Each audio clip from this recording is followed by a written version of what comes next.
Hi అండి. మీరు నా పార్ట్ 5 కూడా చూశారు కదా, ఆక్యుపంక్చర్ వైద్యంది పార్ట్ 5 కూడా తీశాను. అది కూడా చూడండి, మీకు అర్థమయ్యే ఉంటుంది. మొత్తం అన్ని వీడియోస్ చూడండి క్లియర్గా. చూస్తేనే మీకు వైద్యం గురించి తెలుస్తుంది.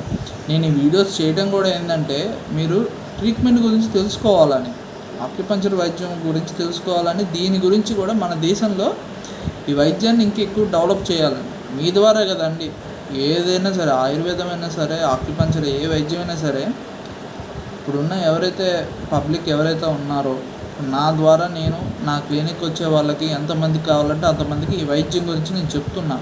ఈ వీడియోలో నేను కొంతవరకు చెప్పుండొచ్చు, కొంతవరకు చెప్పండకపోవచ్చు. ఎందుకంటే నేను నాకు దగ్గరగా డైరెక్ట్గా వచ్చిన వాళ్ళకైతే నేను వైద్యం గురించి క్లియర్గా చెప్తాను. ఈ వీడియోలో నేను మొత్తం చెప్పుండకపోవచ్చు కూడా. కొంతవరకు నాకు ఎంతవరకు ఈ వీడియోలో చెప్పాలో అంతవరకు నేను చెప్పడానికి ట్రై చేశాను. ఓకే, మీకు ఎంతవరకు ఈ వైద్యం గురించి మీరు కావాలనుకుంటే ఇంకా తెలుసుకోండి, మీరు గూగుల్ చేయండి. ఓకే, ఈ వైద్యం గురించి మన గూగుల్లో కూడా చాలా ఉంది, చూడండి, గూగుల్ చేయండి, తెలుసుకోండి. మీకు తెలియని వాళ్ళకి చెప్పడానికి ట్రై చేయండి.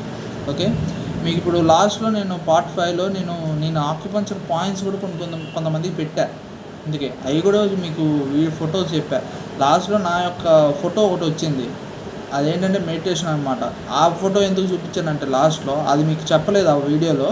ఇప్పుడు ఈ వీడియోలో మీకు అది కూడా చెప్తున్నా. ఏంటంటే ఏ వైద్యుడైనా సరే ఒకళ్ళు ట్రీట్మెంట్ చేసేటప్పుడు మనలో ఉన్న ఎనర్జీ ఏదైతే ఉందో, ఎనర్జీ బేస్ కదా, మనలో ఉన్న ఎనర్జీ కూడా వాళ్ళకి మేము సప్లై అవుతూ ఉంటుంది అనమాట. నేను ఏదైతే ఇప్పుడు చేస్తున్నానో నాలో నుంచి కూడా కొంతవరకు ఎనర్జీ వాళ్ళలోకి వెళ్తుంది. నాలో ఉన్న పాజిటివ్ ఎనర్జీ ఏదైతే ఉంటుందో ఆ ఎనర్జీ కూడా వాళ్ళకి సపోర్ట్ చేస్తుంది. ఎందుకంటే వాళ్ళ ప్రాబ్లం ఎందుకంటే వాళ్ళలో ఇప్పుడు ఒక నెగిటివ్ ఎనర్జీ అనుకోండి, మామూలుగా ఆ ఎనర్జీని బయటకు తోయడానికి ఒక పాజిటివ్ ఎనర్జీ, వాళ్ళకున్న ఎనర్జీ సరిపోకపోవచ్చు. అప్పుడు మాలో నుంచి కూడా ఎనర్జీ కొంతవరకు పాస్ అవుతుంది.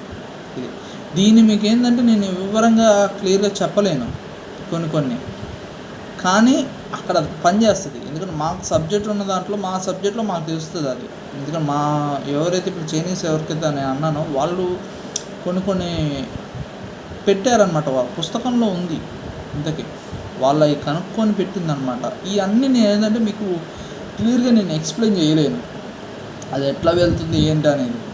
అది ఏదైనా సరే మన అబ్జర్వేషన్లోనే ఉంటుంది. వైద్యుడిగా నేను ఉన్నా కాబట్టి నాకు తెలుస్తుంది అది అట్లా. కాబట్టి ఏంటంటే ఆ ఎనర్జీ ఎప్పుడైతే పాస్ అవుతుందో మీకు కంపల్సరీగా ఏంటంటే మెడిటేషన్ చేయాలి. అంటే మళ్ళీ మేము ఎనర్జీని పుంజుకోవాలన్నమాట. అది మెడిటేషన్ ద్వారానే మాకు కుదురుతుంది. అది ప్రతి వైద్యుడు చేయాల్సిందే, తప్పదు అట్లా అన్నమాట.